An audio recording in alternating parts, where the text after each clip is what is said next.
Wizard of the Wood. Chapter 29. No Other Way.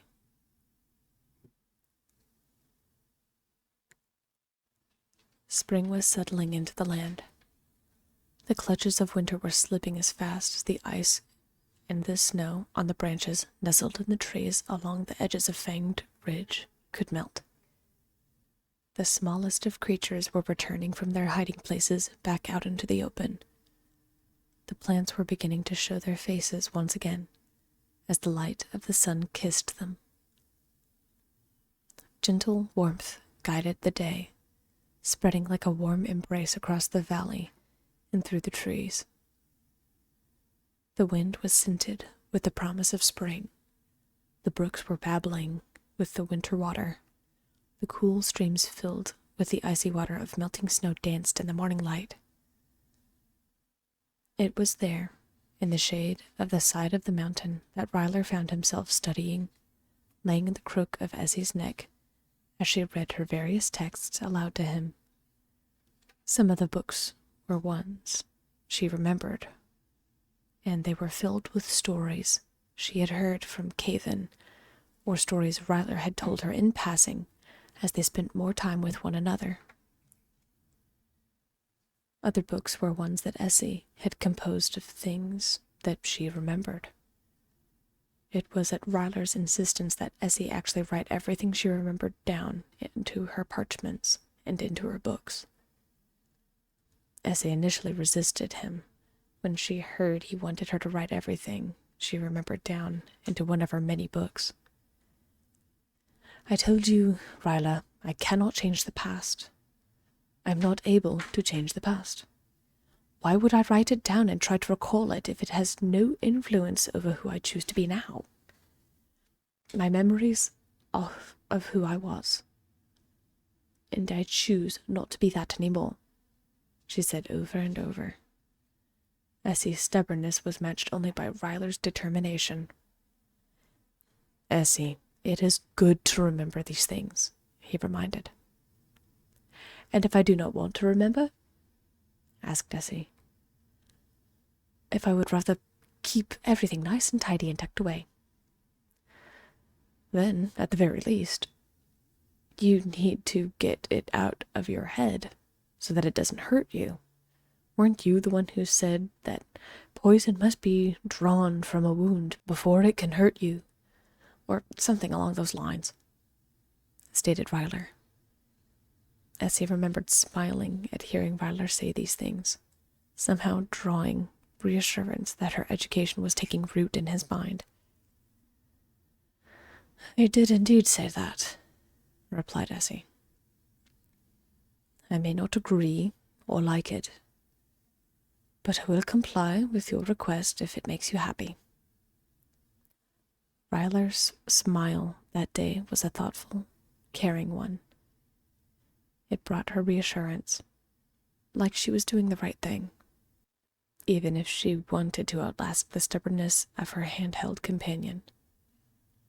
Now, months later, Essie had filled up parchment stack after parchment stack, book after book, of memories that sometimes brought themselves to the forefront of her mind. More recently, however, the memories presented themselves in dreams. Yes, Essie was able to dream again. Sadly, very few dreams were those of the light-hearted, warming variety.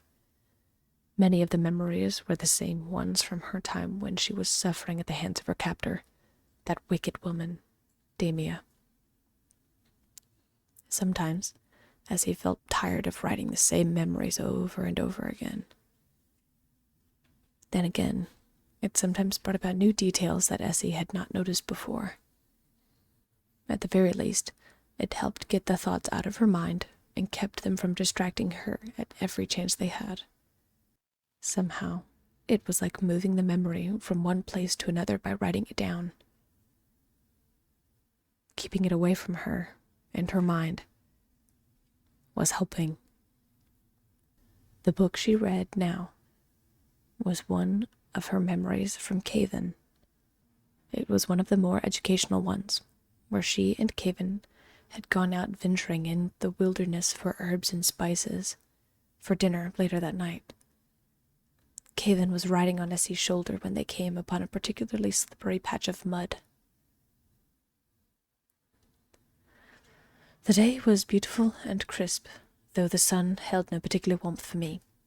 Evidently, the warmth of the sun was also not enough for the land below either, but I did not realize it until it was too late for myself and my mentor.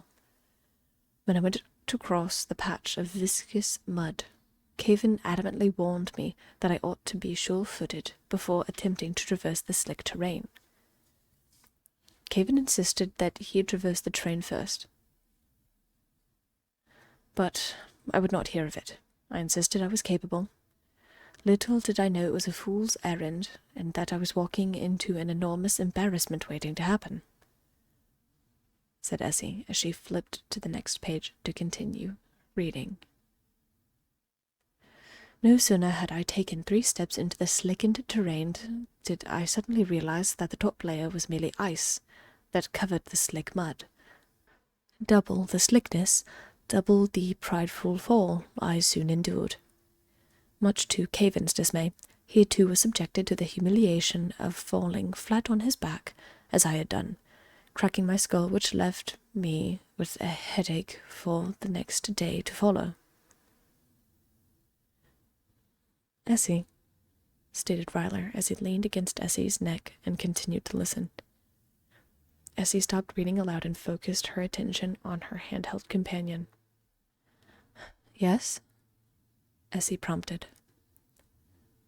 I'm sorry to interrupt, but did you remember anything else from last night?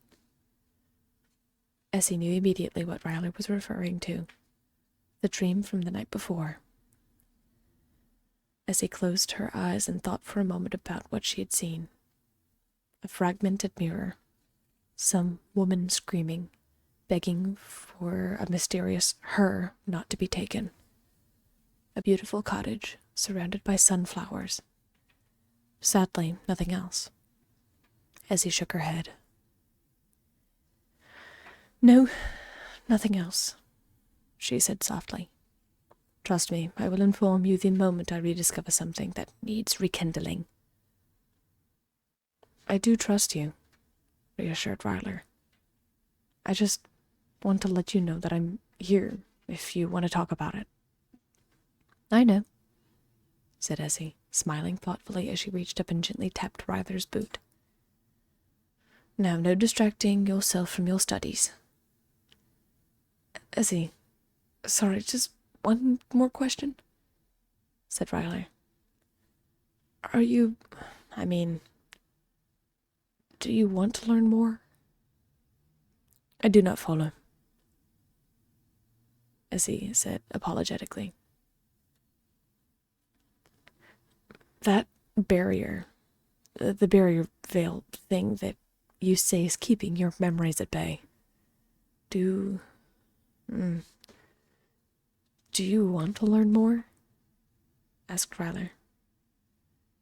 I don't want to force anything. I just want to know. Personal curiosity. Sorry. Essie thought about it for a moment. Did she want to know more? Did she dare test the barrier that had, for the most part, remained intact after everything that had happened?